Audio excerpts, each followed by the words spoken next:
Hello and welcome to episode 9 of Born's Believe It or Not. Real quickly, I'm going to show you my tokens interface, and as you can see, I've typed the same amount of tokens that I have into my chat box.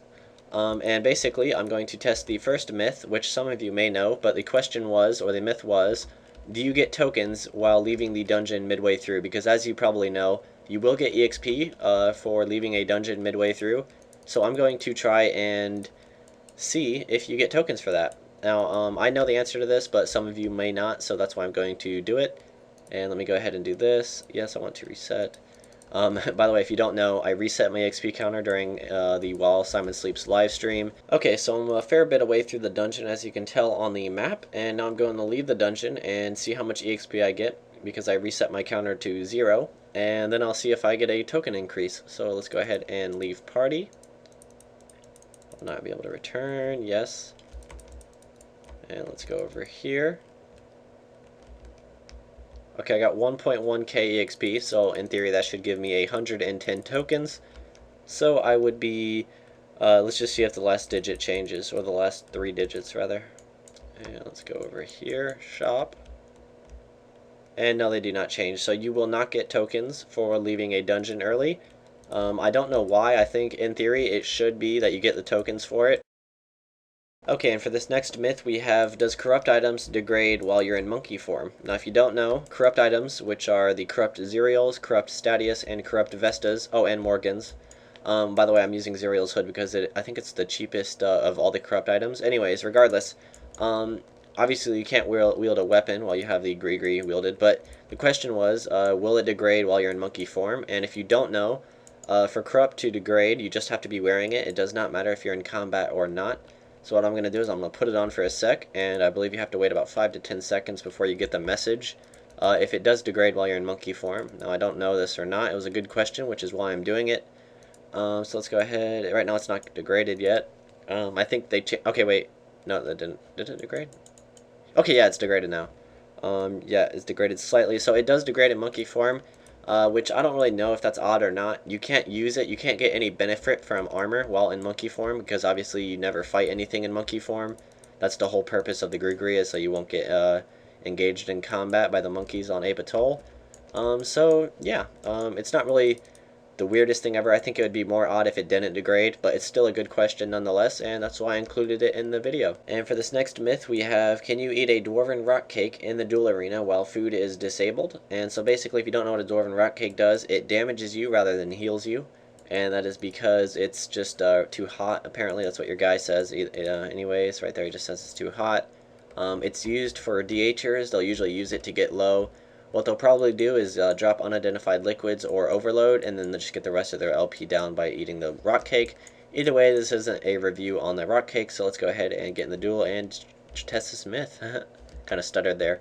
What a fail. Anyways, so yeah, and then thanks to Never Maxed for, which is not going to be me, by the way. I'm almost maxed. But yeah, thanks to Never Maxed for no food and enable summoning. Yeah, thanks to Never Maxed for helping me out with the duel. Okay, we're in the duel, and let's see if I can do it. Oh, and you can eat it. It's not amazingly, like, it's not like the best myth ever, but, yeah, it's actually pretty cool that you can eat something in the duel arena. It doesn't heal you, though, but, yeah. Okay, and for this next myth, we have, does the explosion from the Glacior, which will affect you, by the way, if you stand next to it, does it break your armor? So, I've got Dorax Plate Body here and Torva Plate Legs. They're both fully charged. And look at that, it hasn't broke my armor, even though I did take a 500 damage. That's kind of cool, neither of them broke, so it works for both Nex armor and Barrows. Good question, whoever sent that in, and let's move on to the next rumor. Okay, and for this next myth, we have, it's more of a question, really, and the person who was sending me the question asked, does the Sarah Sword's mage or melee hit get venged back on you? So if you don't know, the Sarah Sword has 2 hits simultaneously. One's a melee hit, one's a mage hit. And yeah, the person who sent the question in, or the myth, said, does the melee hit get venged back, or does the mage hit? So let's find out real quick. I don't know the answer to it, so I mean, who really uses the Sarah Sword anyways, right? So anyways, let's find out, and definitely the melee hit, because as you can see, the mage hit was less than the melee hit, and, or I mean, less than the Venge Recoil, and the Venge Recoil is always, I think it's, is it 40% of what you deal to the person you'll get venged back on you? Okay, I'm here at the bank at Artie, and I got this question, and I do not know the answer to it, and I think it's a really good question. I don't know if it's obvious or not, so sorry if you guys know this one. But I want to figure out what drains faster. Is it the Deflect Magic or the regular Magic Prayer? So I've got my friend here again who helped me with a previous myth, and we're both exactly 100 prayer points. We don't have any items wielded, so there's no prayer bonus. We're the exact same everything. And on 3, Pray Mage. When you see the number 3, pray mage, and don't take it off till you're...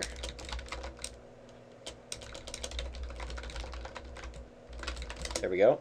God, I'm such a fast typer. Okay, so 1, 2, 3. Oh, that was perfect timing. Okay, good job, and we'll just wait and we'll see which one is faster. First one to go out wins, I guess. Oh god, it's a race. It's a race. Yeah, so I don't really know which one's faster. In theory, the prayer on the regular prayer book should drain slower because it requires a lower level prayer level to use. But they might be the same speed. I don't know. Maybe Jagex wanted to make it fair and make them the same speed. Ooh, it looks like it's going to be the same speed unless I go out first. Oh, exactly the same. Okay.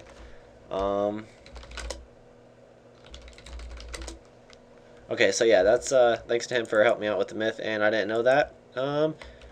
One more clocks. Okay, I've got one more question that I kind of branched off of this myth, and that is, I'm assuming that the mage, prayer, and curse are the same. So is the ranged prayer and curse, and so is the melee prayer and cursed. So assuming they're all the same, it doesn't matter that he's on regular prayers right now.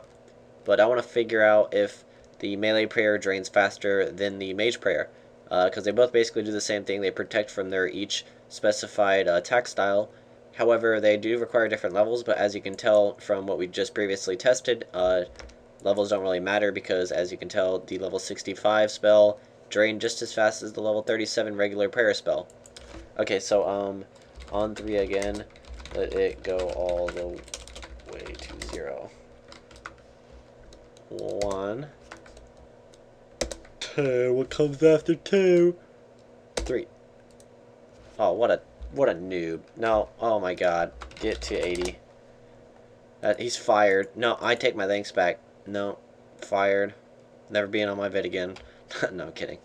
I kind of waited a little long, but you shouldn't have jumped the gun. Dang noobs. Okay, so let's go. I'll just pause until we're ready. Okay, so we're both at 80, and on 3. 1, 2, 3. Perfect timing. Okay, good. And we'll see which one's quicker, because it doesn't really matter that we're on a different spell book, as you can tell. But I guess I just want to see if they're the same speed or not. I don't know. Just a little question I've got. What's he doing? Okay, I don't know. And 4, 2. Oh, and they're the same speed. So I guess it doesn't really matter what prayer level the level requires. It just I don't know. It just matters what it does, I guess. And that is it for episode 9 of Born's Believe It or Not. I hope you guys enjoyed, and thanks for